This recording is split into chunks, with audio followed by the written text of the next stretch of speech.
Sayang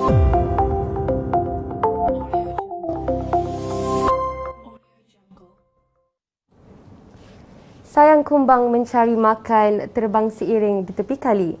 Selamat datang kami ucapkan, moga diiring restu ilahi. Assalamualaikum dan salam sejahtera saya ucapkan kepada para penonton, khususnya pelajar baharu Ijazah Sarjana Muda semester 2 sesi 2021-2022. Alhamdulillah bersyukur kerana dapat ditemukan kembali di Minggu Haluan Siswa walaupun hanya atas talian. Dan ucapan tahniah dan syabas kerana berjaya menjadi sebahagian daripada keluarga besar UTHM. Anda bersama dengan saya, Ain Rustam, dalam slot pada kali ini. Jadi, selamat datang ke slot talimat projek My Volunteer dan My Talent yang akan disampaikan oleh Pusat Pembangunan Pelajar dan Pusat Kebudayaan Universiti, PBP dan PBU. Dan untuk pengetahuan anda semua, slot ini dijalankan bagi memberi pendedahan mengenai dengan projek My Volunteer dan My Talent di UTHM serta menerangkan mengenai My Talent, pertandingan yang akan dilaksanakan khas kepada para pelajar sempena Minggu Haluan Siswa. Dan slot ini akan berlangsung selama 2 jam. 1 jam pertama adalah untuk projek My Volunteer, manakala selebihnya adalah untuk My Talent. Volunteering atau kesukarelawanan bukanlah sesuatu perkara yang asing lagi. Lebih-lebih lagi di era pandemik COVID-19 ini. Kita boleh ambil contoh sebagainya. Sukarelawan MyVac yang bertugas di PPV untuk membantu kerajaan menjayakan program imunisasi COVID-19 kebangsaan. UTHM juga telah mempunyai satu PPV iaitu PPV Dewan Sultan Ibrahim sebelum ini. Dan mereka juga telah membuka peluang kepada UTHM, pelajar-pelajar UTHM yang tinggal di kampus untuk berkhidmat sebagai sukarelawan semasa cuti semester mereka. Dan bukan itu sahaja, baru-baru ini juga Malaysia telah dilanda dengan fenomena banjir dan pelajar UTHM ini yang bergerak sendiri ke kawasan-kawasan yang terkesan memberi pertolongan daripada segi keperluan seperti makanan dan juga pakaian. Jadi sebelum saya menyerahkan slot ini kepada panel jemputan, suka untuk saya ingatkan kepada para pelajar semua agar bersedia dengan pen dan buku nota di tangan anda. Kerana saya yakin pasti banyak informasi-informasi yang akan disampaikan oleh panel jemputan kita. Dan suka juga untuk saya ingatkan peringatan mesra buat para pelajar untuk mengisi borang kehadiran anda di pautan Google Form yang telah pun disediakan. Dan sebarang persoalan yang ingin diajukan kepada panel jemputan kita, jangan segan dan jangan malu untuk ajukan ianya di ruangan komen. Jadi tanpa melengahkan masa lagi, saya menjemput teknologis Dr. Khalid bin Ismail. Terima kasih saudara Ain di atas ucapan haluan dan juga pengenalan berkenaan dengan program kita pada pagi ini. Bismillahirrahmanirrahim. Alhamdulillahirabbil wassalatu wassalamu ala asyrafil anbiya wal mursalin wa ala alihi washabbihi ajmain. Rabbi shrah li sadri wa yassir li amri wa hlul 'uqdatam min lisani yafqahu qawli. Assalamualaikum warahmatullahi wabarakatuh dan salam sejahtera, selamat petang. Saya ucapkan kepada semua pelajar-pelajar baru program Sarjana Muda sesi 2021-2022 bagi semester yang kedua ini. Pertama sekali saya nak ucapkan selamat datang kepada semua pelajar baru dan juga mungkin daripada program-program diploma yang telah menyambung semula pengajian ke dalam program Sarjana Muda, dan selamat kembali ke UTHM. Baiklah, hari ini saya akan menerangkan berkenaan dengan slot My Volunteer dan juga berkenaan dengan pertandingan yang akan diterangkan kepada semua para pelajar baru yang mana semua para pelajar berpeluang untuk mengikuti ataupun menjadi peserta bagi pertandingan program My Volunteer yang akan diadakan.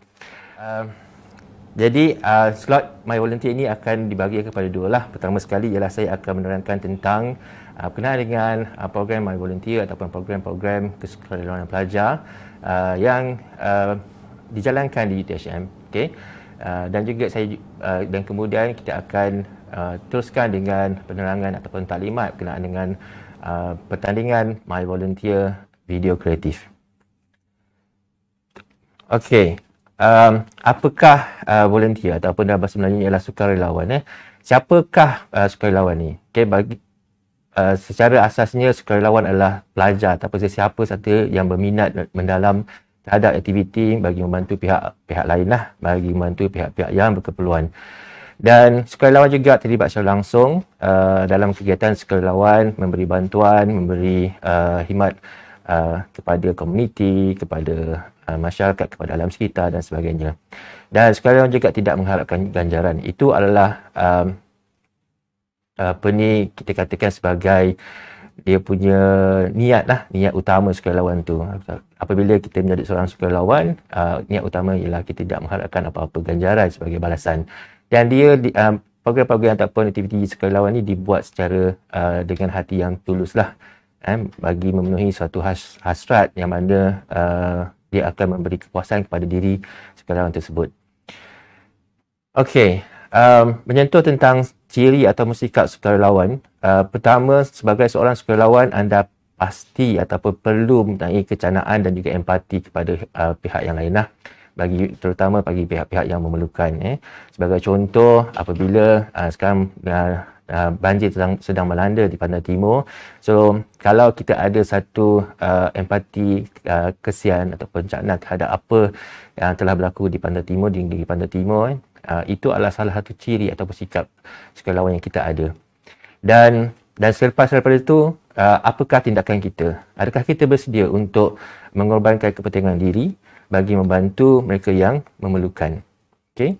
Dan apabila kita bertindak untuk membantu, kita pergi ke negeri Pantai Timur sebagai contoh, okay? Kita memberi bantuan, misi bantuan banjir, operasi pembersihan, menghantar sumbangan makanan, pakaian dan barang keperluan harian kepada pihak-pihak yang terlibat dengan bencana banjir itu adalah satu ciri dedikasi dan iltizam bagi kita sebagai sukarelawan.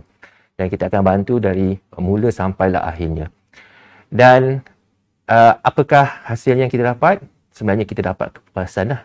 Kita dapat kepuasan, itu adalah satu bentuk sumbangan kita kepada komuniti. Dan kita perlu rasa bangga dalam melakukan kerja-kerja sukarelawan ni. Okey. Menyentuh tentang skop sukarelawanan, okay, sebenarnya spektrum ataupun skop sukarelawan ni adalah luas. Dan secara definisi, kesukarelawanan merupakan satu konsep perkhidmatan dan perkongsian. Dan dia juga merupakan proses pendidikan dan pengalaman pembelajaran dan perlibatan aktif pelajar dalam isu dan hal ehwal masyarakat. So kalau kita lihat di dalam slide yang tertera di skrin anda tu, kita akan nampak dia punya spektrum ataupun skop sukarelawan ni besar. Okay, sebagai contoh ialah pemerkasaan komuniti. Apakah bentuk-bentuk program sukarelawan yang berkaitan dengan pemerkasaan komuniti? Sebagai contoh, kita membuat lawatan ke kampung-kampung pedalaman dan kita bantu dari segi menerangkan berkenaan dengan digital TVET sebagai contoh. Itu adalah salah satu program sukarelawan yang kita boleh buat kepada pihak komuniti bagi memperkasakan kehidupan mereka. Pendidikan, kalau kita imbas kembali pada semester lepas, Majlis Perwakilan Pelajar sesi yang lepas mereka melaksanakan e-mentor SPM. Itu adalah salah satu program kesukarelawanan yang kita boleh sumbangkan kepada bakal-bakal pelajar UTHM. Maksudnya pelajar-pelajar potensi lah untuk masuk ke dalam UTHM selepas habis SPM nanti. Alright. Dan kesihatan sebagai contoh yang tadi saya nyatakan, sukarelawan PPV, DSI, UTHM itu adalah salah satu bentuk penglibatan dalam sukarelawan pelajar. Alam sekitar, kita boleh buat program vlogging, okay? Pembersihan di kawasan pantai yang tercemar, sungai-sungai yang tercemar dan sebagainya. Okay? Dan dia punya banyak lagi lah sebenarnya kalau kita nak ceritakan, panjang ceritanya nanti. Tapi ini adalah skop-skop sukarelawanan pelajar yang kita boleh laksanakan. Okay? Sebenarnya anda boleh laksanakan dan boleh jadikan sebagai satu idea bagi mendapatkan ataupun menyertai program tandingan My Volunteer nanti. Sebagai seorang sukarelawan, kita perlu ada satu prinsip yang jelas lah. Okay? Pertama ialah kita mesti sentiasa bersedia untuk berkongsi maklumat, pengetahuan, pengalaman dan kemahiran. Okay? Bila kita kata sukarelawan ni, dia adalah kerja berkumpulan. kerja sama dengan sukarelawan-sukarelawan yang lain. Dia bukan kerja individu. So sebab itulah kita perlu berkongsi apa sahaja yang kita tahu kepada rakan-rakan sukarelawan yang lain. Dan kita tak boleh ada sikap diskriminasi. Tidak boleh memilih bulu lah. Kita tak boleh nak hanya memilih untuk bantu satu bangsa saja, satu kaum saja. Tidak boleh. Kita mesti bantu tak kira bangsa, agama, budaya dan sebagainya. Ketiga ialah berkhidmat atau menyumbang tanpa mengharapkan imbuhan atau pulangan. Itu niat yang paling utamalah. Bila kita menjadi sukarelawan, kita menawarkan diri untuk jadi sukarelawan, kita kena pastikan bahawa tidak ada apa-apa niat mengharapkan imbuhan atau pulangan. Dia akan datang kemudian, yang mana kita tak tahu. Sebagai contoh, tahun lepas kita hantar misi bantuan banjir ke Selangor, di Pahang, dan juga Johor, melibatkan hampir 300 orang pelajar. So, para pelajar yang menawarkan diri menjadi sukarelawan ni, dia tidak ada apa-apa niat mendapatkan imbuhan atau pulangan. Memang sukarelawan betul. Memang tulus ikhlas.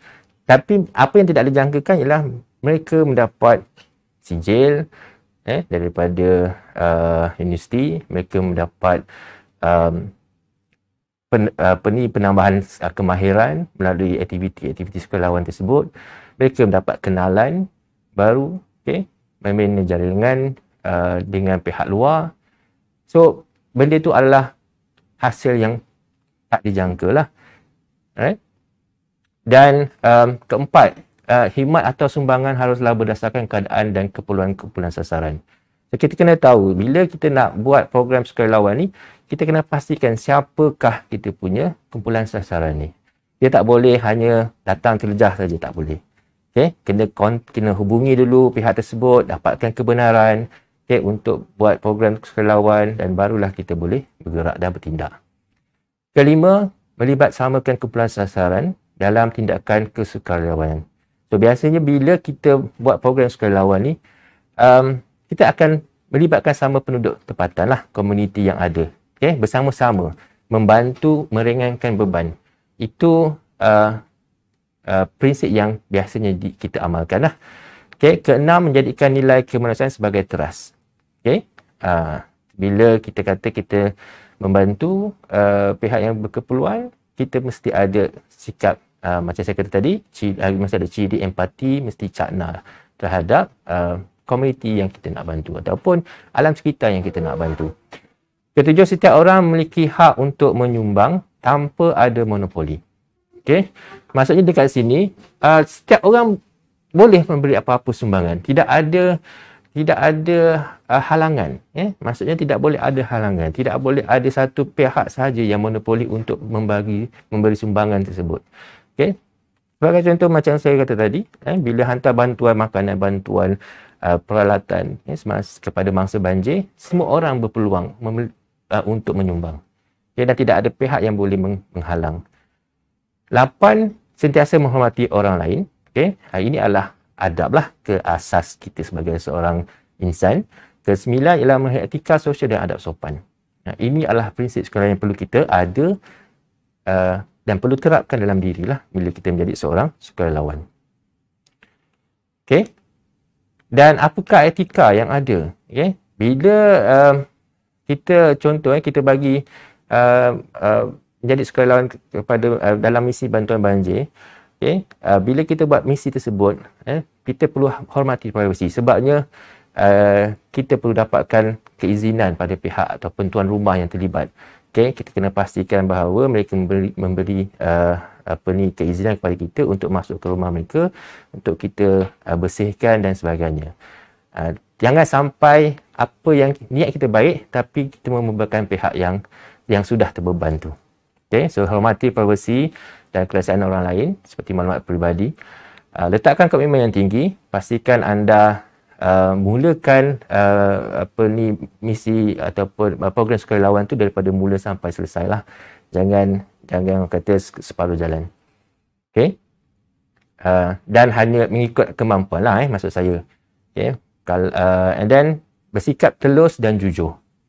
bersikap profesional, memelihara integriti, tepati janji, belajar daripada kelemahan dan kesilapan bagi memperbaiki prestasi yang masa hadapan. Ini adalah etika-etika yang perlu kita faham dan kita amalkan dalam program-program ataupun aktiviti-aktiviti yang melibatkan kesukarelawanan pelajar lah. Okey, seterusnya ialah kita lihat dari segi manfaat. Selepas kita telah mengorbankan diri kita, mengorbankan kepentingan kita untuk membantu pihak lain, so kita perlu tahu apakah manfaat yang kita dapat. Pertama ialah kita memberi sumbangan kepada komuniti. Itu adalah satu orang kata amalan kita lah. Okey. Kemudian meningkatkan jaringan kenalan. So daripada program-program kesukarelawanan ini kita membina kita punya network. Sama ada dengan pihak komuniti ataupun pihak-pihak NGO, non-profit organisation, ataupun dengan pihak-pihak yang lain. Kemudian membina kemahiran sosial. Di dalam program sukarelawan ini banyak kemahiran diri yang kita boleh perbaiki. Pertama ialah kita boleh perbaiki dari segi komunikasi kita dengan pihak luar. Kedua, kita kena perbaiki dari segi, dia boleh memperbaiki dari segi kemahiran pengurusan aktiviti ataupun pengurusan program dan sebagainya. So, semua ini akan memberi satu impact yang besar pada diri seorang sukarelawan lah. Begitu juga memperkasakan set kemahiran diri sedia ada, meningkatkan kesihatan mental dan fizikal kita. So, bila kita melibatkan diri dalam program kesukarelawanan, dan dia akan memberi impact. Sebagai contoh, saya bagi pengalaman yang lepas, pelajar-pelajar yang terlibat dengan program sukarelawanan misi bantuan banjir di Hulu Kelang. Pada bulan Disember. Sangat-sangat Hulu Kelang sangat-sangat terkesan, di mana keadaannya sangat teruk. Dan pelajar-pelajar ni dia memang saya kata pelajar UTM sangat-sangat hebatlah. Kuat. Membantu membersihkan segala lumpur dan selut tu. So secara langsung dia meningkatkan kesihatan fizikal kita dan kita membentuk satu sikap rasa bersyukur lah. Empati, ingin membantu semua perkara-perkara yang positif. Seterusnya adalah meningkatkan prospek kerjaya. Sebabnya, kenapa saya kata manfaatnya adalah meningkatkan prospek kerjaya. Bila kita pergi temu dunia kerja, sebagai contoh, bila anda akan bergraduan, anda pergi temu dunia kerja dan pihak majikan, bakal majikan anda akan tanya apakah sumbangan anda kepada komuniti, sumbangan anda kepada alam sekitar. So, inilah yang saya masukkan tadi. So, kebanyakan semua manusia di industri, di syarikat-syarikat di luar sana, mereka ingin melihat bakal-bakal pekerja yang diambil mempunyai ciri-ciri kesukarelawanan. Mereka tahu pelajar yang terlibat secara aktif dalam sukarelawan ada mempunyai kemahiran-kemahiran yang tidak ada bagi pelajar yang tidak terlibat dalam kesukarelawanan pelajar. Macam saya kata tadi lah, dari segi kemahiran sosial, kemahiran komunikasi, kemahiran pengurusan, network yang luas. Itu semua adalah satu tambah nilai kepada pelajar yang terlibat dalam kesukarelawan pelajar atau program kesukarelawanan ini. Dan akhir sekali ialah meningkatkan kalbun syakirun kita. Rasa bersyukur kita terhadap apa yang kita ada. Apa yang Allah berikan pada kita, apa yang kelebihan yang kita ada, dan kita melihat pihak yang mengalami itu dengan rasa kasihan, rasa sedih dan sebagainya, dan seterusnya dia akan memberikan kita rasa bersyukur dengan apa yang kita ada. So, selalulah menghulurkan bantuanlah. Memberi adalah lebih baik daripada menerima. Itu adalah intipatinya dari sini. Okey, ini adalah organisasi kesukarelawanan pelajar UTHM. Di dalam UTHM ada banyak sebenarnya organisasi yang terlibat dengan secara aktif dalam kesukarelawanan. Pertama ialah di Jabatan Nilai dan Keselamatan Pelajar lah, Pusat Pengurusan Pelajar. So di Pusat Pengurusan Pelajar ni kami saya sering bekerjasama lah dengan organisasi yang lain. Sebagai contoh ialah Pejabat Haiwan Pelajar HCP UTHM, Majlis Perwakilan Pelajar MPP, Kelab Keseluruhan UTHM KSU. Okay, selain daripada tu kita ada juga Kor Sukarelawan Polis Siswa Siswi Suksis, Penjara, Sekretariat Sukarelawan Yayasan Kanser Tunku Laksamana Johor dan Sekretariat Rakan Muda. So ini adalah antara organisasi sukarelawan yang aktif lah. Okay, yang banyak melaksanakan program-program ataupun aktiviti kesukarelawan di UTHM, yang bukan saja UTHM, mungkin dan juga di luar lah, melibatkan pihak organisasi luar. Okay, ini adalah coretan program sukarelawan pelajar UTHM. Kalau kita lihat di dalam skrin ni, kita ini berlaku pada awal tahun lepas lah. 4 gambar yang pertama tu adalah misi sukarelawan UTHM di bawah Majlis Perwakilan Pelajar bagi memberi bantuan kepada mangsa banjir di Yan Kedah. Okay. Kemudian gambar yang terakhir tu adalah sukarelawan yang terlibat dalam PPV DSI UTHM bermula daripada 15 Julai hingga 8 Oktober. Ini adalah satu perkongsian lah. Ini adalah yang dikatakan program yang paling masih lagi segar di dalam ingatan semua sukarelawan pelajar yang terlibat. Okay. Kita ada misi bantuan mangsa banjir. 3 program di Selangor, di Shah Alam, di Kelang dan juga Hulu Langat lah. Okay. Kemudian melibatkan rumah penduduk, melibatkan masjid, pusat warga emas, okay, sekolah. So kita hantar hampir 300 pelajar kita ke sana lah. Dan kita boleh lihat dalam gambar tu, memang nampak tu. Kalau di Hulu Kelang yang atas nombor 2 tu penuh selutnya. Okay. Jadi di sini memang kita rasa puas lah. Puas dapat memberi sumbangan. Okay, memberi bantuan pada pihak yang memerlukan. Kita juga hantar sukarelawan ke misi bantuan banjir di Sungai Lembing. Okay, 2 bas kita hantar waktu ni. Yang gambar baris yang kedua yang terakhir tu adalah di Sungai Lembing lah. Nampak tu. Dengan kereta sorong semuanya. So, semuanya kita rasa mendapat satu penghargaan lah bila pihak-pihak penduduk berterima kasih selepas kita selesai membantu mereka. Dan sampai sekarang masih lagi kami berhubung lah, bertanyakan tentang keadaan di sana. Okay. Ini adalah coretan kejayaan sukarelawan pelajar. So, bila kita katakan program sukarelawan, bukan hanya program misi bantuan banjir saja. Dia boleh banyak sangat program yang kita boleh buat. Okay. Sebagai contoh, kalau kita lihat di gambar tu, kita ada sukarelawan YSS, Yayasan Sukarelawan Siswa ASEAN. Kita ada 2 orang pelajar kita yang membuat program sukarelawan misi ke Vietnam pada 2019. Kemudian kita ada program Project for Happiness daripada Kin Starfish Foundation, di mana pelajar-pelajar kita, kumpulan pelajar kita menghantar kertas kerja proposal untuk program komuniti dan mereka diberikan dana untuk melaksanakan program tersebut. Okay. Dan kita ada juga virtual volunteer di mana program bersama dengan Isaac.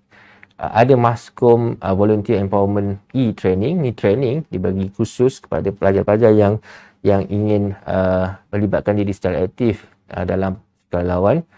E-Mentor SPM, ini yang saya katakan tadi, dilaksanakan oleh Majlis Perwakilan Pelajar sesi yang lepas bersama dengan KSU, Sekretariat Rakan Muda, okay, membantu pelajar-pelajar yang menghadapi SPM 2021 lah. Program ni panjang, bermula Ogos hingga November. Kita ada program sekolah angkat, okay, di Muar dan juga beberapa daerah yang lain. Dan 2 yang terakhir atas tu adalah yang belah atas tu adalah pelajar kita terlibat dalam program VLDP, Volunteer Leadership Development Program, yang dilaksanakan oleh YSS bersama dengan KPT lah. Dan kita punya pelajar, 5 orang pelajar kita mewakili UTHM dan telah berjaya mendapatkan dana untuk melaksanakan program volunteer. Dan akhir sekali, yang bawah sekali itu adalah pemenang-pemenang program My Volunteer bagi MHS yang lepas. Okey. Jadi pada sesi kali ini anda adalah berpotensi untuk berada di dalam poster tersebutlah. Okey. So ini adalah program sukarelawan pelajar yang insyaAllah yang akan dilaksanakan oleh Pusat Pengurusan Pelajar bagi sesi 2021-2022. Kita ada program Sekolah Aku Universitiku, program Kalbun Syakirun, Conserve, Solver, VSVP dan juga Relief lah di antara program dalam perancangan untuk dilaksanakan insyaAllah. Okey, so itu adalah berkenaan dengan sukarelawan ataupun volunteerism di UTHM. Dan kita teruskan dengan taklimat berkenaan dengan pertandingan My Volunteer Creative Video. Okay.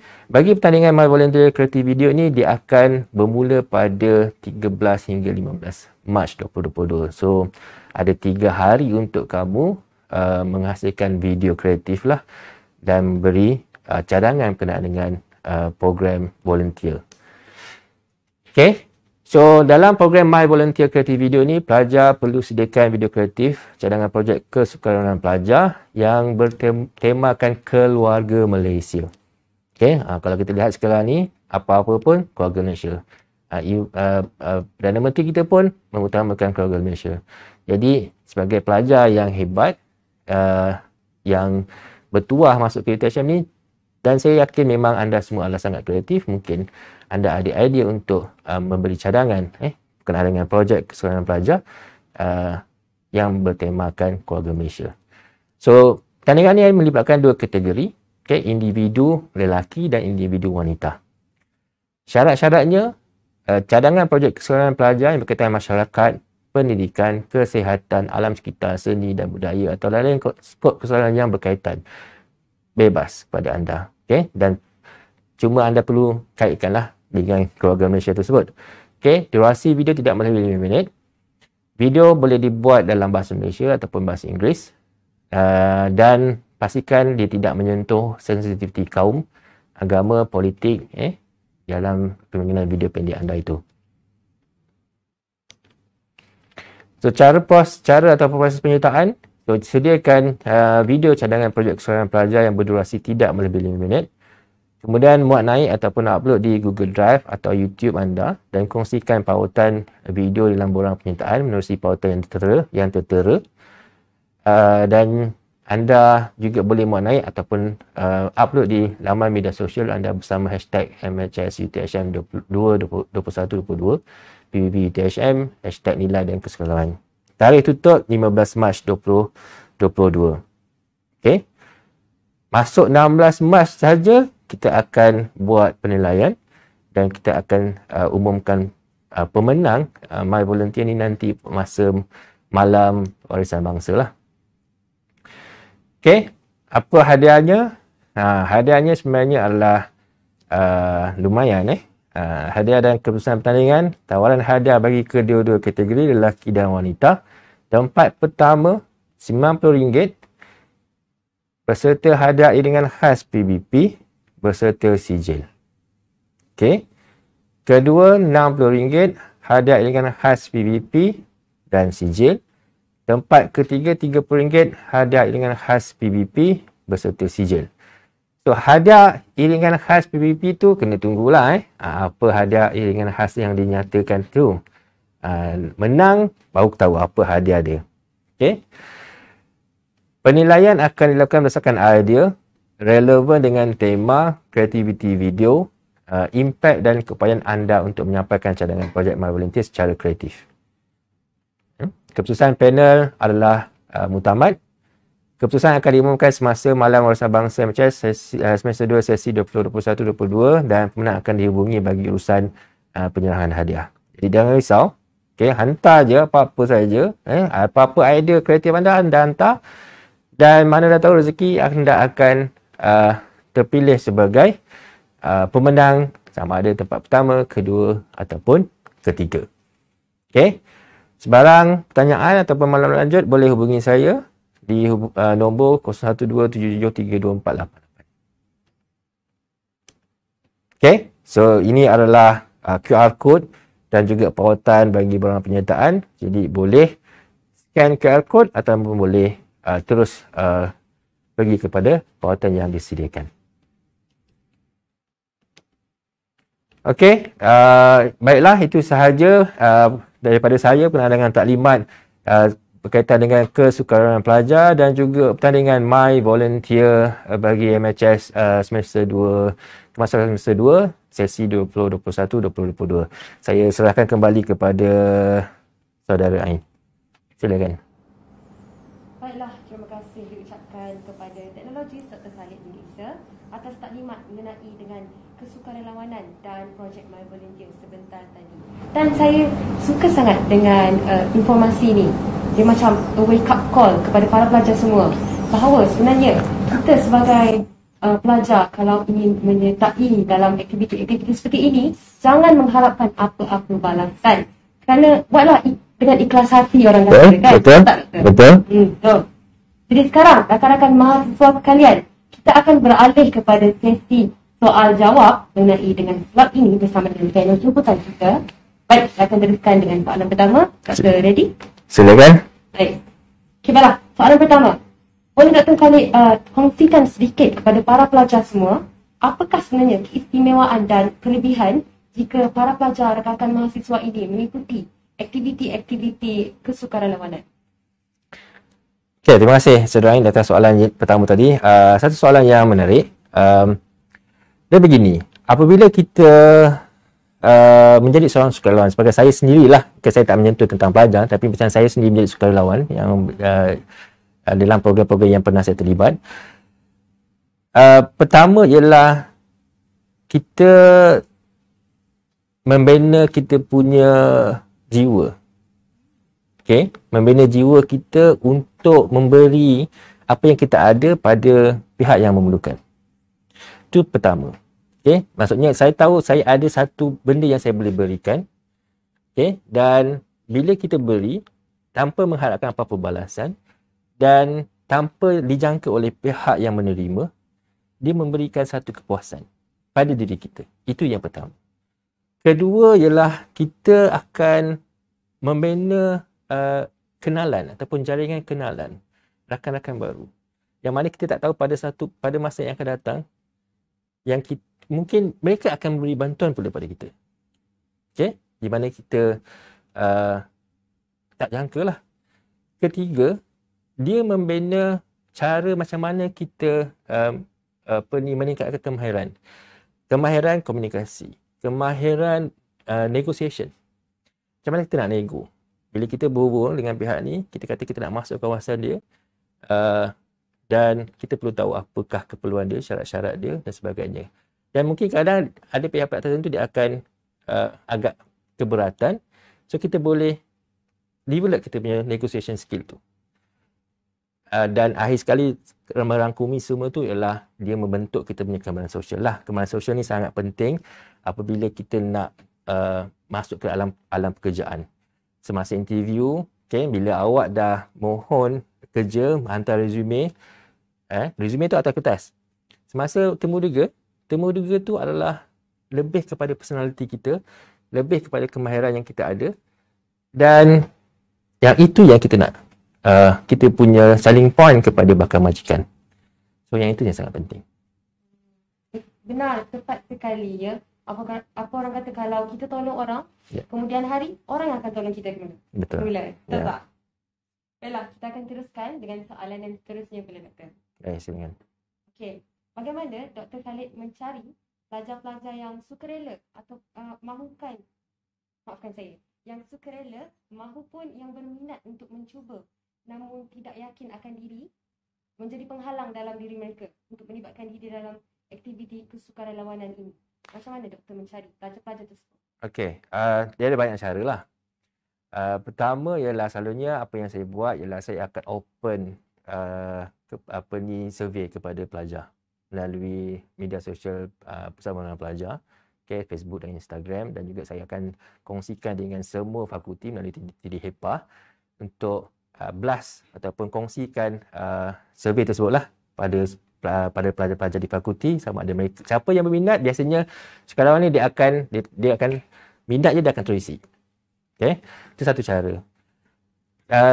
Dan selalunya saya suka melibatkan organisasi yang lain lah. Sebagai contoh, Majlis Perwakilan Pelajar dan juga kelab sukarelawan universiti. Okay, so biasanya mereka pun akan bantu untuk mencari sukarelawan. So ini bagi saya adalah satu platform yang sukses lah sebenarnya. Sebab tu kita berjaya mendapat sampai hampir 300 pelajar untuk misi bantuan banjir. Melalui mereka ni lah. Okay? Okey, baiklah. Kita akan teruskan dengan soalan yang ketiga pula. Kita tahu kehidupan mahasiswa ni akan sibuk dengan akademik maupun mereka nak seimbangkan dari segi akademik dan juga co-curriculum dan aktiviti di luar pembelajaran lah. Jadi, bagi pandangan Dr. Khalid sendiri, berapakah jumlah aktiviti yang selayaknya ataupun memadai bagi seorang pelajar ini sertai? Oh, susah soalan awak ni, Ain. Ini pertama kali saya dengar soalan macam ni. Dia tidak ada satu had. Dia bergantung kepada kemampuan pelajar itu sendiri. Okay? Tetapi apa yang penting sebenarnya dalam aktiviti pelajar ni ataupun menyentuh tentang aktiviti sukarelawan lah. Yang penting adalah kepelbagaian. Sebagai contoh, kita mungkin pelajar, dia ada pengalaman dalam misi bantuan banjir. Okay? Jadi, untuk program sukarelawan yang seterusnya, mungkin dia kena ambil pengalaman dalam program-program sukarelawan yang melibatkan alam sekitar. Okay? And then mungkin dalam pendidikan. So, cukuplah. Maksudnya ada kepelbagaian yang kita kata dia inklusif lah. Tapi dari segi had, berapa banyak jumlah aktiviti sukarelawan yang seorang pelajar boleh sertai, tidak ada had. Bergantung kepada kekuatan dan juga kemampuan pelajar tersebut. Ada pelajar dia memang suka sangat. Dia suka sangat jadi sukarelawan ni. Okay? So kita tak boleh nak halang. Macam saya kata tadi, tidak ada sesiapa pun yang boleh halang orang yang nak memberi bantuan. Okay? So bergantung pada pelajar tersebut. Ini jawapan saya. Yang penting ialah kita pelbagaikan supaya bila kita nak orang kata promote diri kepada bakal majikan nanti, kita boleh promote yang ada ke pelbagai peringkat. Kita punya program sekarang ni pelbagai peringkat, pelbagai jenis. Bukan hanya satu saja. Yang itu yang penting. Okey? Okay, baiklah. Terima kasih Dr. Khalid atas jawapan yang cukup berinformasi dan penuh dengan manfaat lah. Baiklah. Terima kasih atas penerangan yang cukup mendalam. Kita akan teruskan pula dengan soalan-soalan daripada para pelajar. Kerana kita yakin soalan-soalan daripada para pelajar mesti sekarang tengah banyak. Jadi saya akan ambil satu soalan daripada para pelajar, daripada saudari Faiz Nur. Okay, baiklah. Jika pelajar di luar sana berminat dalam kesukarelawanan, apakah platform yang sesuai untuk mereka sertai di UTHM ini? Dan bagaimanakah cara untuk mereka menyertai? Okey. Organisasi dan UTHM yang melibatkan dalam sukarelawan ni adalah ada pelbagai organisasi lah. Okay, macam saya kata tadi, pertama ialah pelajar boleh menjadi ahli kelab sukarelawan universiti, KSU. Ataupun pelajar boleh menjadi ahli bagi sekretariat rakan muda. Ataupun yang lebih baik lagi, menawarkan diri, bertanding, menjadi majlis perwakilan pelajar pada sesi akan datang. Okay, itu platform pelajar.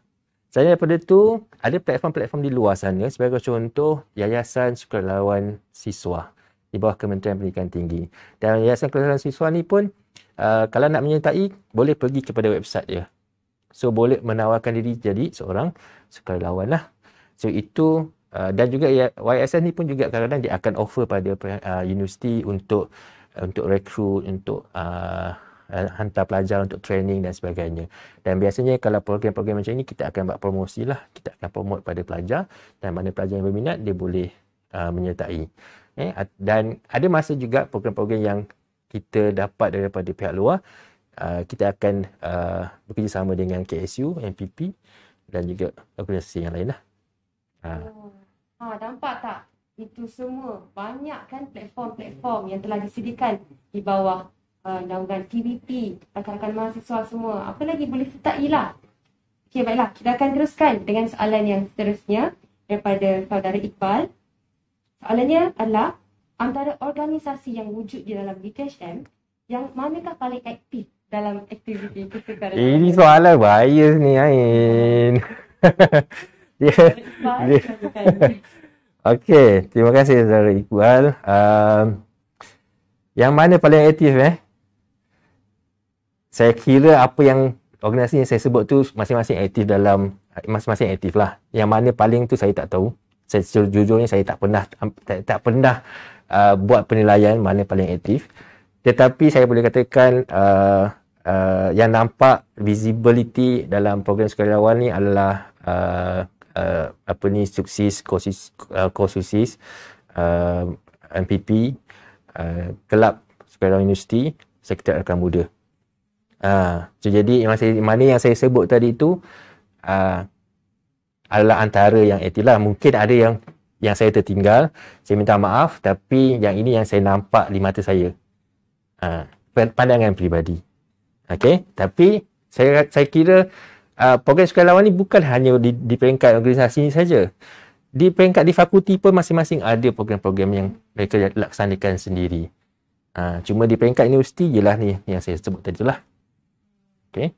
Terima kasih atas jawapan yang diberikan tadi. Kita akan pergi ke soalan yang terakhir. Ada lagi? Ada lagi. Baik. Silakan. Akhirlah daripada saudari Syuhada. Baiklah, soalannya, bagaimanakah seorang introvert ingin menceburi bidang ataupun program yang melibatkan kesukarelawanan ini? Terima kasih Ain. Terima kasih saudari Syuhada tadi seorang introvert ingin menceburi bidang atau program yang melibatkan sukarelawanan. Okey. Saya kira Syuhada ni mungkin dia introvert lah kot. Okey. Sebab tu dia menanyakan soalan ni. Seorang introvert ni mungkin melihat dari segi personality dia adalah seorang yang pemalu lah. Okay, suka menyendiri dan sebagainya. Tapi itu bukan satu kelemahan. Sebabnya kelebihan seorang introvert ni dia fokus. Okay, dia fokus. Bila dia buat kerja tu, dia akan buat sepenuh 100% lah tumpuan. Jadi itu satu kelebihan. Cuma dalam sekiranya seorang introvert ni nak melibatkan kesukarelawanan, pertama ialah mereka kena buka minda mereka lah. Okay, buka minda, buangkan sifat malu tu untuk berjumpa, untuk berkenalan dengan pihak-pihak luar. Okay, yang ini satu kaedah yang saya rasa yang akan memberi mereka keyakinan diri lah untuk berurusan. Bila kita selalu berurusan dengan pihak luar, okay, kita berkomunikasi, membentuk kita punya kemahiran komunikasi tadi, dan seterusnya dia akan membina kemahiran sosial yang utuh lah. Okay, yang utuh, yang kukuh, walaupun seorang introvert. Dan seorang introvert dia kena gunakan kelebihan yang dia ada. Okay, fokus. So biasanya orang introvert ni dia akan fokus lah, dia akan prepare betul-betul. Katakan dia nak jumpa orang kan, so dia akan prepare lah. So dia dah akan prepare. So definitely dia akan secara tak langsung, bila dia dah selalu sangat buat benda tu, lama-kelamaan dia akan terbiasa. Dah tak adalah rasa nak malu tu. Macam tu. Hilang. Okay, tak ada masalah. Tak kisah introvert ke extrovert ke, yang penting ialah kita lihat dari segi kelebihan yang kita ada. Okay, Syuhada? Tepat sekali. Jadi saudari Syuhada, boleh sematkan di dada anda segala nasihat yang telah pun disampaikan oleh panel jemputan kita hari ini. Dengan terjawabnya soalan terakhir tersebut, maka saya kira berakhirlah sesi taklimat My Volunteer pada hari ini. Tapi kita belum berakhir lagi sebab selepas ini kita akan bergerak ke taklimat My Talent yang akan yang kita menampilkan seorang panel yang cukup juga istimewa, tak kurang hebatnya. Para pelajar bolehlah buat sedikit regangan badan ataupun minum secawan kopi. Tapi yang pasti jangan ke mana-mana kerana kita akan kembali lagi selepas ini. Tapi sebelum itu, mari kita sama-sama saksikan video My Talent dahulu. Silakan.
Baiklah, bertemu lagi kita dalam slot yang berikutnya iaitu taklimat mengenai projek My Talent. Secara ringkasnya, talent atau bakat membawa maksud kemampuan khusus yang dimiliki seseorang itu dan ia digunakan untuk melakukan perkara tertentu dengan lebih cepat dan baik berbanding dengan orang lain. Dan Tuhan juga telah menciptakan setiap orang daripada kita berlainan dan unik dengan bakat tersendiri supaya kita manusia dapat melengkapi sesama satu lain. Jadi untuk mengupas lebih lanjut mengenai dengan topik kita pada hari ini, kita menjemput seorang panel yang khas buat anda semua. Dan saya yakin mereka semua yang sentiasa mengambil berat mengenai dengan perkara-perkara viral ini pasti akan mengenali beliau. Kerana beliau kini mempunyai lebih 1.5 juta likes di Facebook dan hampir 200,000 subscribers di YouTube. Dan di mana beliau juga baru-baru ini telah menerima anugerah Silver Play Button oleh YouTube sendiri. Beliau merupakan pemilik Viral of Viral. Memperkenalkan Encik Rosdi bin Abdullah, penolong artis budaya Pusat Kebudayaan Universiti. Apa khabar Cik Edi? Memperkenalkan Encik Rosdi bin Abdullah, penolong artis budaya Pusat Kebudayaan Universiti. Apa khabar Cik Edi? Baik, Alhamdulillah. Aina apa khabar? Baik juga. Okey, baik para pelajar sekalian. Slot kita kali ini akan mengupas lebih lanjut mengenai dengan My Talent di bawah Pusat Kebudayaan Universiti. Tetapi sebelum itu, boleh tak Cik Edi terangkan sedikit mengenai apa sebenarnya My Talent ni? Boleh, Ain. Okey, sebelum saya terangkan apa itu My Talent, saya nak perkenalkan diri saya dululah. Tadi perkenalkan macam apa cakap itu hal luar lah kan. Okey, di UTHM ni saya adalah staf Pusat Kebudayaan bahagian teater dan tari, dan saya adalah jurulatih untuk teater dan tari di Pusat Kebudayaan UTHM. Jadi kepada para pelajar yang mempunyai bakat dalam bidang teater dan tari, boleh datang untuk saya train dan kita asah untuk bawa ke peringkat yang lebih tinggi. Kita sebenarnya kita pernah sampai ke international Kita punya kebudayaan pernah sampai ke peringkat international, di mana pelajar UiTM pernah melangkah sejarah, pernah buat persembahan di Festival Langgam Tari Indonesia, yang mana ada seluruh dunia hantar peserta. Dan okey, untuk menjawab soalan Ain, MyTalent ni adalah ialah kita sekarang ni tengah Minggu Haluan Siswa kan. Minggu Haluan Siswa, di hujungnya adalah persembahan, program yang orang cakap untuk memeriahkan lagi Minggu Haluan Siswa, di mana ada persembahan, penutupnya ada persembahan kan. Kita nak tengoklah talent-talent yang hebat daripada pelajar-pelajar baru ni Ain. Mungkin ada di antara mereka yang mungkin mempunyai orang cakap pengalaman sebelum ni di sekolah, di matrik, di kolej-kolej, yang nak tunjukkan bakat diorang kan. Kalau diorang tak menyerlah dekat sini, kita tak tahu yang diorang ni mempunyai apa orang cakap bakat yang luar biasa. Sebab saya cakap terus terang, walaupun kita ni universiti kejuruteraan Ain, kita pernah menewaskan universiti yang ada fakulti muzik, fakulti seni persembahan. Baru-baru ni kita telah johan untuk pertandingan basking challenge, yang mana ada 20 IPT yang menyertai pertandingan tu, dan kita dapat johan, di mana naib johan dia UiTM yang ada fakulti muzik, USM ada fakulti muzik, tapi kita johan. Jadi bukan kerana kita universiti kejuruteraan kita tak boleh sehebat mereka, tapi ialah passion dan latihan tu memainkan peranan. Jadi kat sini kita pun nak mencungkil bakat-bakat baru supaya kita dapat serlahkan dan kita dapat orang cakap kembangkan. Malah ianya baik Ain.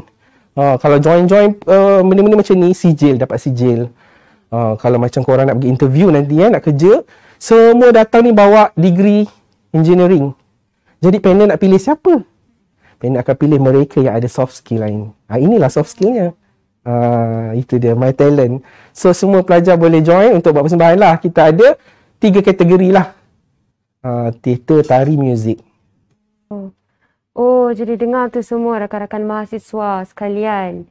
Soft skill sebenarnya yang kita nak terapkan kan. Betul. Kita pergi interview kerja, orang nak tengok walaupun semuanya pointer-pointer tinggi. Betul. Tapi yang orang nak tengok tu soft skill tu. Betul Ain. Zaman sekarang ni tambah lagi tambah lambakan graduan. Dan lambakan juga bukan sekadar lambakan graduan, lambakan orang-orang yang dibuang kerja, orang yang tak dapat kerja. Jadi macam mana kita nak jadi orang yang lebih, orang cakap lebih hebat daripada orang lain. Kita datang interview satu jawatan, beribu orang datang. Macam mana kita nak fight kalau kita tak ada apa-apa sijil yang peringkat negeri pun tak ada, daerah kebangsaan pun tak ada, international apatah lagi kan. Jadi inilah masanya untuk kita selahkan bakat kita, dan kami daripada pusat kebudayaan nampak bakat tu, kita akan ambil, kita akan train dan kita akan bawa ke peringkat yang lebih tinggi. Mungkin kita boleh stand out. Ya, betul. Calon-calon yang lain kan. Ya. Baiklah. Seperti yang diperkatakan oleh Saidi sebentar tadi, melalui Minggu Haluan Siswa ini, Pusat Kebudayaan Universiti telah pun membuka peluang kepada para pelajar untuk menyalahkan bakat mereka melalui pertandingan MyTalent. Betul. Di malam warisan bangsa. Betul. Jadi apakah syarat-syarat ataupun kriteria-kriteria yang patut ada pada mahasiswa-mahasiswa ataupun pelajar-pelajar yang ingin menyertai pertandingan ni lah. Okey Ain, untuk setiap pertandingan tu dia ada syarat-syarat yang tersendirilah. Contohnya macam pertandingan sketsa dan drama pendek ni, syarat dia mestilah mempunyai, dia mestilah menghantar video lah. Sebab kita buat dalam talian kan. So dia kena buat satu video, dan video tu mestilah mempunyai unsur lakonan, dan boleh juga dia nak buat drama pendek. Kalau contohnya macam dia nak, dulu kita buat unsur lakonan saja, dia kena berlakon macam monolog ke, monodrama ke. Tapi tahun ni kita bagi kelonggaran. Dia nak buat drama pendek pun boleh. Sebab kita dah masing-masing dah balik kolej. So nak buat drama pendek dengan kawan-kawan ke dalam bilik kan, tak ada masalah, tapi jaga SOP je lain. Kemudian persembahan mestilah dalam durasi masa yang ditetapkan, iaitu tidak kurang 4 minit. Dia tak boleh lebih 6 minit. Maksudnya kalau kurang tu kita disqualified lah. Sebab kalau kurang tu macam kita tak sempat nak tengok cerita apa dia bawa. Kan? Okey, kemudian persembahan bertemakan ibu bapa, tidak ada unsur-unsur negatif, pakaian mestilah menutup aurat. Kadang-kadang kita ni, kita kena tahu kita pelajar universiti, kita mestilah apa orang cakap, menjaga adab sikit lah untuk video-video macam ni kita di tayangan umum kan. Jadi itu sangat penting lah ini. Kalau tak kita tak dapat nak bela-bela kan, kita disqualified terus. Okey, kemudian setiap kolej wajib menghantar satu video persembahan. Sebab tahun ni dah balik college. Yang macam tahun lepas semuanya melalui fakulti sebab tak ada balik college. Tahun ni dah balik college, kita boleh mewakili college kediaman. Jadi orang cakap apa tu, apa Ain, yang daripada college kediaman yang dia punya pelajar yang menguruskan tu apa? JTK, MKP. MKP boleh cari bakat-bakat yang hebat-hebat kat college diorang. Bukan paksa lah, paksa rela buat video dan hantar. Nanti college diorang yang dapat nama, apa orang cakap, mengharumkan nama college kan. Kemudian persembahan mestilah mempunyai unsur lakonan dan jalan cerita. Peserta tidak boleh kurang 5 orang, tak boleh lebih 10 orang. Sebab kita nak jaga SOP kan. Kalau dah ramai-ramai tu kan, dia COVID ni kita tak nak lah menjadi, apa orang cakap, menjadi penyebab pula kan, isu lagi. Okey, untuk tarian pula sama, lebih kurang saja, tapi tarian kita nak tradisional. Kita tak nak lah ada yang K-pop ke apa semua sebab kita tak nak ada isu-isu lain-lain jadi tariannya tradisional. Boleh juga tarian rakyat ataupun suku kaum. Contohnya macam yang Sabah Sarawak, nak bawa tarian Sabah Sarawak pun boleh, tak ada masalah. Kemudian pakaian. Bila dah suku kaum ni, pakaiannya kita kena jaga sikit. Ada suku kaum yang dah memang pakaiannya macam tu kan, seksi kan. Tak boleh. Kita mestilah, kita minta dia kalau boleh pakailah seluar yang panjang. Memang pakaian tradisional ni kadang-kadang dia, yalah, memang tradisionalnya secara begitu kan. Tapi kita sebagai student, kita harus sesuaikan. Kemudian peserta tidak boleh kurang 4 orang dan tak boleh lebih 10 orang. Sama saja. Kita mesti jaga SOP. Okey, kemudian pertandingan duet dan trio, nyanyian. Yang ni nyanyian. Kita tak buat persembahan solo. Sebab apa? Yang lepas kita dapat macam nyanyi ni ramai yang nak masuk. Tapi wakil setiap college ni tak boleh ramai. Jadi yang berbakat-bakat lain tak boleh masuk. So tahun ni kita buat duet dan trio. So diorang dah balik college, dah ada kat college, bolehlah nyanyi kat dewan-dewan tu rakam dan hantar kat kita. Mesti bawa lagu berunsur kebaikan. Kalau duet ni 2 orang, trio 3 orang. Kemudian betul. Kemudian pakaian prop apa semua tu mestilah sendirilah, mestilah pakaian sopan juga. Tak disediakan. Lepas tu persembahan mestilah durasi 3 minit, tidak kurang daripada 5 minit. Sebab yang dulu-dulu kita pernah dapat video yang mana 1 minit je. Part dia paling sedap tu je dia hantar. Part yang lain tu dekat. So tak boleh macam tu sebab kita nak tengoklah semua sekali tu supaya adil lah penilaiannya. Kemudian persembahannya mestilah 1 lagu, full song. Okey, mestilah menggunakan -1 ataupun kalau dia nak pakai muzik iringan, dia nak main gitar pun boleh. Tak ada masalah.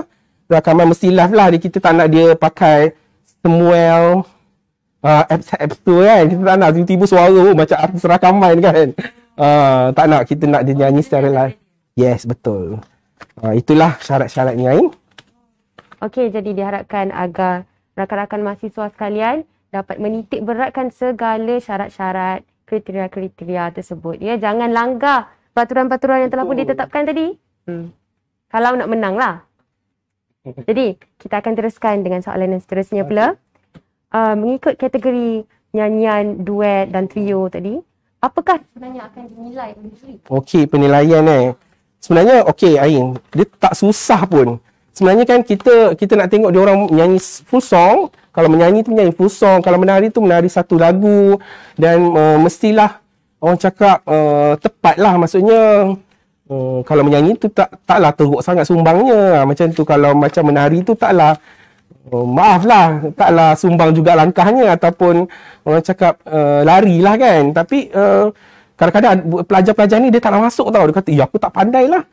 Tak perlulah hebat, tapi sekadar boleh pun masuk, boleh masuk. Yang pentingnya pemakahan yang kita akan nilai adalah keberkesanan. Contohnya kalau lakonan, keberkesanan lakonan dia. Lepas tu ketepatan. Kalau nyanyian tu ketepatan key, note dia betul ke tidak. Kadang-kadang orang ni dia menyanyi, dia rasa dah power dah sedap dah. Tapi key dia tak masuk, tone dia tak kena. Kemudian kalau macam dia buat sketsa tu kan, jalan cerita dia macam mana, menarik atau tidak. Kadang-kadang semua orang boleh berlakon kan. Ada yang berlakon sampai menangis lah, tapi jalan cerita kita tak faham apa, dia jerit-jerit je. So jalan cerita tu mesti kena ada lah. Dan kostum tata rias pun kita ambil markah sikit lah. Itu effort dia. Betul-betul usaha yang kita pandang juga. Baiklah, tadi adalah kategori nyanyian duet dan trio. Apa pula kalau sketsa drama? Oh tadi dah tak, semua saya dah selaraskan semua. Jadi itu telah dinyatakan oleh panel kita apa yang akan dinilai melalui 3 kategori. Kategori tersebut. Okay, baiklah. Soalan terakhir daripada moderator lah, pada panel. Sebab selepas ini kita akan masuk kepada soalan daripada para okey. Apakah kelebihan para pelajar menyertai pertandingan ini? Okey, kelebihan dia macam ni Ain. Bila pelajar dapat menyertai pertandingan ni, bukan saja dia bertanding dalam pertandingan ni lah. Kalau dia menang, dia dapat hadiah. Okey. Selain pada itu, kita akan daripada pusat kebudayaan, kita akan ambil diorang untuk bagus ke tak bagus, kita terus serapkan untuk menyertai tim kebudayaan. Diorang terus serap. Tapi yang bagus tu, kita terus train dia untuk buat persembahan. Kita ada banyak persembahan dalam UTHM. Kalau yang rasanya dia terlalu asas kan, dia boleh buat persembahan untuk majlis konvo, persembahan untuk apa orang cakap, Ambang Merdeka, UTHM, dalaman lah. Tu kita masih boleh train lah. Yang mana tak ada asas tu kita boleh ambil dia orang. Yang mana yang nampak dia dah bagus, kita train lagi untuk kita hantar dia ke pertandingan makum antara IPT. Kita ada pertandingan Battle of the Band, kita ada pertandingan nyanyian lagu asli, pertandingan teater, pertandingan tarian, banyak. Dan kita akan train dan kita akan hantar mereka untuk bertanding lah. Seperti senior-senior yang lepas, mereka dah melakar kejayaan kan. Daripada unggulan mahasiswa lah sebenarnya. Nampak tak itu rakan-rakan mahasiswa sekalian? Kena buat baik-baik tau. Walaupun ini pertandingan minggu haluan siswa saja. Sebab mana tahu anda akan diserap mungkin hingga ke peringkat antarabangsa kan? Mana tahu rezeki yang lebih. Baiklah, terima kasih Cik Eddie atas penerangan yang cukup mendalam. Sebentar tadi yang disertakan juga dengan kata-kata semangat kepada rakan-rakan mahasiswa sekalian. Baiklah, seperti biasa saya yakin para pelajar semua mempunyai berpusu-pusulah soalan yang ingin diajukan kepada panel jemputan kita. Tetapi sebelum itu kita akan saksikan dulu tayangan video montaj ini. Jadi mari kita sama-sama saksikan.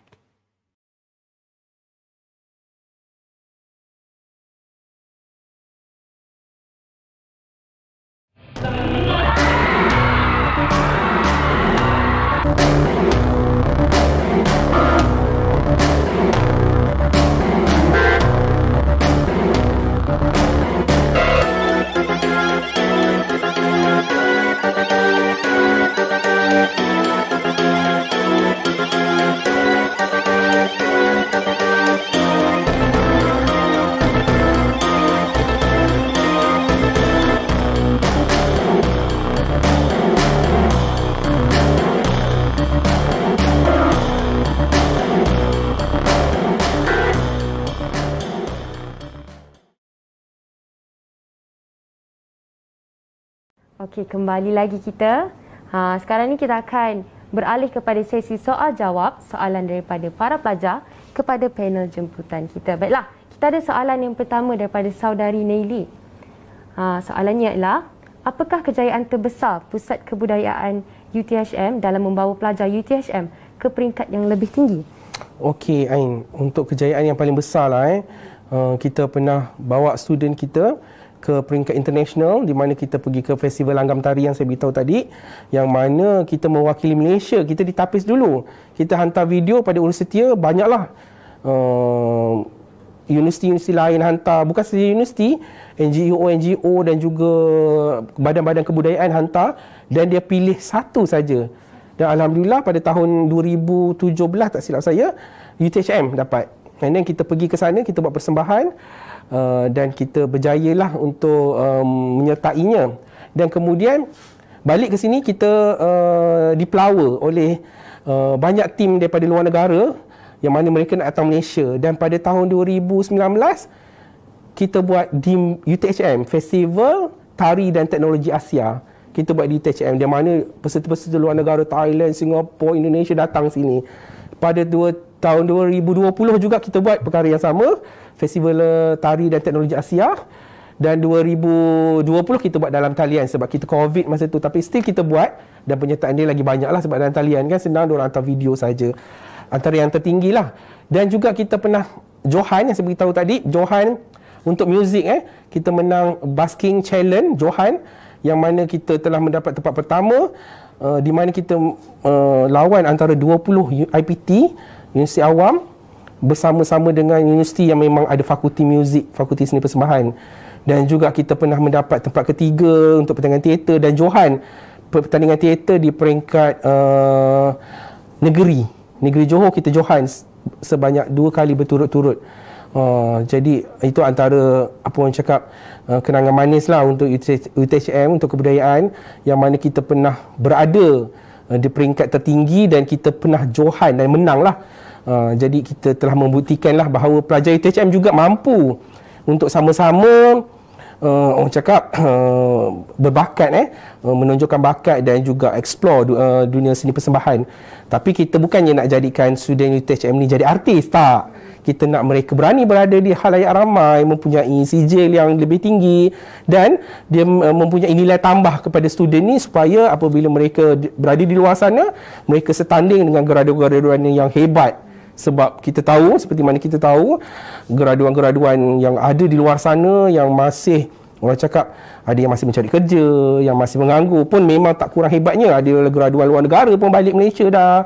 Jadi kita harus membekalkan graduan-graduan kita memang nilai tambah yang sangat hebatlah untuk mereka explore di luar sana.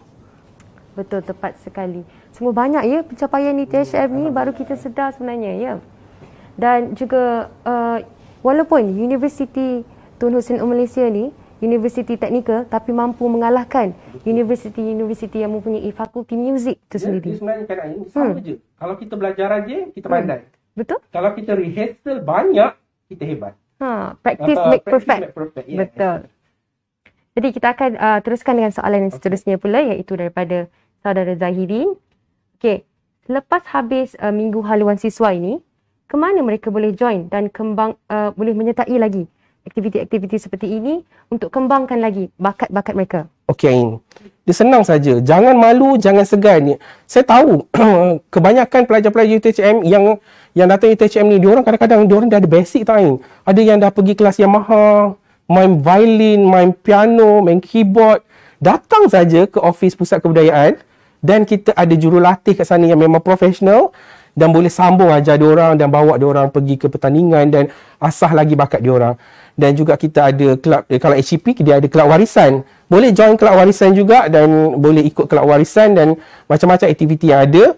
Dan untuk pusat kebudayaan, kita memang mengalu-alukan para pelajar yang orang cakap berminat satu Ain. Ada orang dia minat tapi dia tak pernah buat. Minat sangat. Saya pernah jumpa student ni, dia minat datang hari-hari tapi dia tak pernah buat, dia nak buat. Ada orang pula dia memang dah ada basic dan dia memang dah ada talent. So, dua-dua ni kita memang mengalu-alukan datang. Sebab kadang-kadang ada orang dia tak pernah buat tapi sebenarnya dia sangat bagus. Sebab saya pernah melatih seorang pelajar masuk pertandingan bintang asli IPT. Dia tak pernah menyanyi, dia kata dia nak cuba. So, suara dia memang power. Dia sendiri tak sangka dan dia boleh buat. Betul-betul terpendam tu. First time dikeluarkan kan.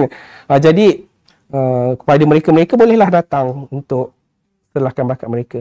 Pusat kebudayaan universiti ni sebenarnya mengalu-alukan kedatangan rakan-rakan mahasiswa sekalian. Lepas habis MHS ni, boleh terus ketuk pintu. Ya, boleh, tak ada masalah. Okay, baiklah. Kita akan soalan yang seterusnya pula, iaitu daripada saudara Alif. Apa yang ditawarkan oleh Pusat Kebudayaan Universiti kepada pelajar berbakat ini? Okey, yang kita tawarkan, kita ada banyak bengkel-bengkel lain. Contohnya kita ada bengkel lagu asli, bengkel tarian, bengkel teater. So pelajar-pelajar ni boleh datang untuk join bengkel-bengkel yang ada. Daripada bengkel-bengkel itu kita akan pick untuk buat team dan kita akan train terus.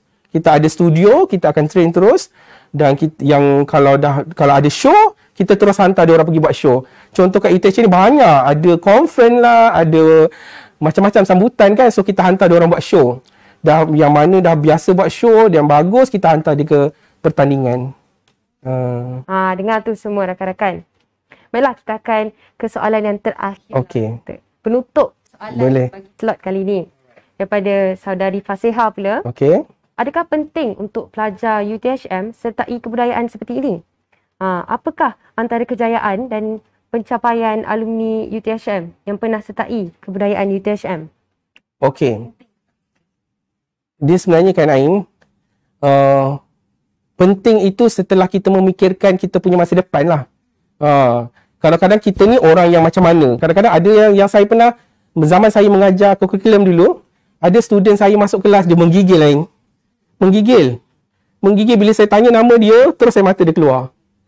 Tapi bila akhir kelas dia boleh buat show, boleh berlakon dengan baik. So kita boleh nampak differentnya. Itu salah satu, dia boleh mengasah diri kita, keberanian diri kita. Yang pertama. Yang keduanya, of course, nilai tambah kita sebagai graduan yang berani kita nak keluar nanti. Yang masa saya cakap tadi lah, kalau kita pergi interview, kita keluarkan kita punya degree kejuruteraan. CJ-CJ lain kita tak ada. Tapi kalau kita keluarkan degree kita, CJ-CJ mewakili Malaysia lah, mewakili UTHM, jadi benda tu menampakkan dia macam nilai tambah. Contoh, semua syarikat ada annual dinner, betul? Jadi kalau lah contohnya saya lah kan, jadi orang yang ambil temenuga saya kan ambil Ain bekerja. Sebab apa? Ain dah pernah jadi pengacara. So nanti annual dinner nanti Ain jadi pengacara untuk syarikat saya. Contohnya macam tu lah. Kalau anda boleh menyanyi, dia akan, nanti kalau kita ambil dia bekerja sebagai engineer sini, annual dinner kita ke apa pelancaran kita, dia dah boleh menyanyi. So jimat lah kos. So benda-benda tu memang nilai tambah yang sangat baik lah untuk graduan kan. Tambah pula benda ni orang cakap, tambah-tambah kalau macam kena dengan bidang. Saya ada seorang student, dia ambil elektrik dan elektronik. Tapi dia main gitar dekat pusat kebudayaan. Satu, dah habis belajar tu, dia pergi interview sound engineer. Senior sound engineer. Sebenarnya untuk senior, orang yang dah bekerja. Tapi dia fresh graduate. Dia dapat Ain. Dengan alasan, dia kata panel yang daripada Jepun tu cakap, I like you because you memang seorang player. Seorang player gitar mempunyai ear yang sangat baik. So dia dapat jawatan tu. Dia telefon nangis-nangis, terima kasih kat kita orang. Macam saya cakap, wow. Dia dapat sound engineer sebab dia memang kejuruteraan, sebab dia juga bermain gitar. So dia dapat bekerja di sebuah syarikat yang memang memerlukan sound engineer. So benda tu memang nilai tambah yang sangat baik lah untuk dia. So kepada pelajar-pelajar UTHM, itulah salah satu kebaikan yang memang kita rasa memang boleh menjadi nilai tambah yang sangat baik untuk diri mereka. Benar, tepat sekali. Tak rugi pun orang kata kalau kita cuba untuk sertai aktiviti-aktiviti seperti ini kan, betul tak? Boleh menambah lagi ketumpuan dalam fikiran ataupun minda dan menambahkan lagi keyakinan dalam diri. Baiklah, dengan terjawabnya soalan terakhir dari pelajar itu, maka berakhirlah slot kita pada hari ini ya Cik Eddie. Jangan lupa juga untuk mengisi kehadiran anda melalui pautan Google Form yang telah pun disediakan. Dan kita akan berjumpa lagi pada slot yang seterusnya jika ada rezeki. Jangan lupa juga untuk kongsikan pengalaman anda sepanjang menyertai Minggu Haluan Siswa dengan tag kami di Instagram @mhs_UTHM. Jaga diri, patuhi SOP dan terus berwaspada agar menang melawan rantaian COVID-19 ini. Sekian sahaja daripada kami. Terima kasih. Kita minta semua cepat-cepat buat video dan hantar. Ya betul. Hantar untuk menang tandingan ini. Alright. Jumpa di Malam Warisan Bangsa.